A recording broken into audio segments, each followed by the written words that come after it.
माणूस किती भामटा आहे. आतापर्यंत आमचा आपण मुंबईचा भामटा पिक्चर पाहिलाय, दुसरे पिक्चर पाहिलेत, पण हा मंचरचा भामटा फक्त काही उदाहरणं पुरवण्यासाठी तुमच्या समोर मांडणार आहे. कागदाचे गठ्ठे पत्रकार बांधवांनो, ही नुसती कागद नाहीत. माझ्याकडे मी स्वतः काही बोलणार नाही. त्यांनी जे जे पराक्रम केले चेअरमन साहेब, ग्रामपंचायत असताना मगाशी वसंतराव म्हणले की या ग्रामपंचायतची नगरपंचायत कशासाठी केली. तुमच्या समोर ग्रामपंचायतचा ऑडिट रिपोर्ट आहे. त्या ऑडिट मधला खर्च आहे, वाचून दाखवला तर बानगुडे पाटलांना पुढे जायचंय, खूप वेळ जाणार आहे. या झेरॉक्स प्रति ज्यांना पाहिजे त्यांना मी उद्या देईन. त्या कोरोना काळात सुद्धा प्रचंड मोठा भ्रष्टाचार केलेला आहे बांधवांनो. जे आपले या ठिकाणी छत्रपती शिवाजी महाराजांच्या स्मारकाची वेस बांधली, त्या वेसीसाठी सुद्धा लोकांकडनं पैसे जमा केले, पण त्याचा हिशोब आजपर्यंत दिलेला नाही. त्याच्यात सुद्धा मोठा गोंधळ आहे.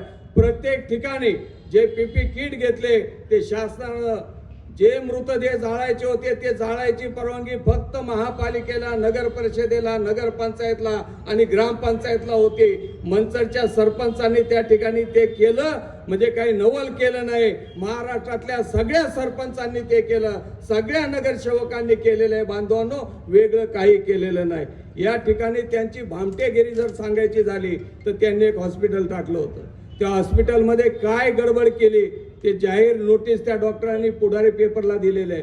त्याचं फक्त वाचन करतो आणि 30 तारखेला राहिलेला मोठा ॲटॉम बॉम्ब त्यांच्या भ्रष्टाचाराचा मी तुमच्या पुढे फोडतो. जाहीर नोटीस आमच्या असेल डॉक्टर सागर ज्ञानेश्वर गांजळे. कुणाला फसवलंय? डॉक्टर गांजळेंना, आपल्याच भावकीतल्या माणसांना. राहणार H730 Swaraj residency Chikhali road, Boradewadi, Moshi, Pune. सदर जाहीर नोटिसेद्वारे तमाम जनतेस कळवण्यात येते की हे नोटिसे 11 सप्टेंबर 2022 आमचे असेल श्री दत्तात्रय दशरथ गांजाळे यांनी भागीदारीमध्ये, तसेच श्री सदाकाली बशारत अली सय्यद यांनी भागीदारीमध्ये Shatayu hospital, multi speciality hospital ALP हा व्यवसाय करत आहेत.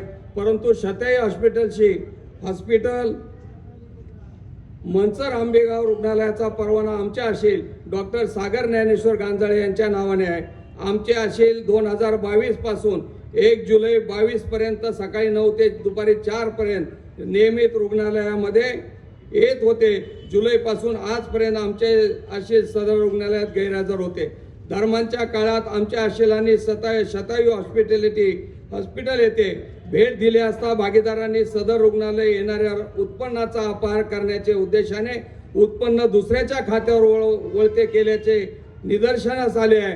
तसेच सुमारे 15-20 डमी रुग्णांच्या मेडिक्लेम फाईल तयार करून त्याच्यावर माझ्या खोट्या सह्या केल्याचे निदर्शनास आले आहे. कोण सांगते? डॉक्टर गांजाळे.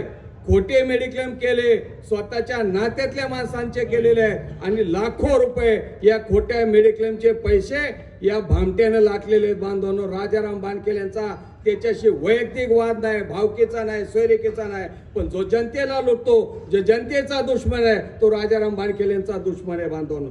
त्यावेळेस त्यांनी त्यांच्या खोट्या सह्या केल्याचे निदर्शनास आले. याशिवाय सदर गैरहजर काळात भागीदारांनी कर्मचाऱ्यांच्या मदतीने माझे असेलाचे रुग्णांच्या औषधाचे प्रिस्क्रिप्शन, म्हणजे पहा डॉक्टरांच्या औषधाच्या चिठ्ठ्या सुद्धा डॉक्टरांच्या खोट्या सह्या करून पेशंटला दिलेल्या आहेत. हे मी सांगत नाही, पुढारी पेपरचं जाहीर नोटीस आहे आणि त्या नोटिसेमध्ये त्यांनी सांगितलेलं आहे.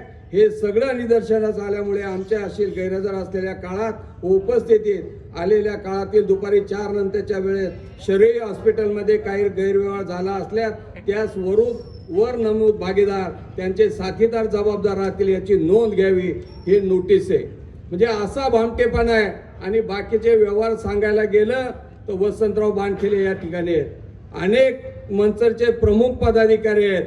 फक्त रेल्वेच्या किचनमध्ये काय झालंय, किती गोंधळ आहे, किती घोटाळा आहे, त्याची आकडेवारी सुद्धा मी 30 तारखेला देईल बांधवांनो. मग अशा लोकांच्या हातात नगरपंचायत द्यायची की दुसऱ्या बाजूला स्वच्छ चारित्र्याचे, उच्च शिक्षित आणि मंचरशी प्रामाणिक राहणारे माणसं आम्ही दिलेले आहेत. विचार करण्याची वेळ आता तुमची आहे. मंचरकरांनो, विचार करा आणि निश्चित पद्धतीनं तुतारी आणि मशालीच्या चिन्हावरती आपण आपलं बटन दाबायचं आहे आणि 2 तारखेला हे मंचर महाविकास आघाडीच्या हातामध्ये द्यायचं एवढीच विनंती करतो आणि थांबतो. जय हिंद, जय महाराष्ट्र.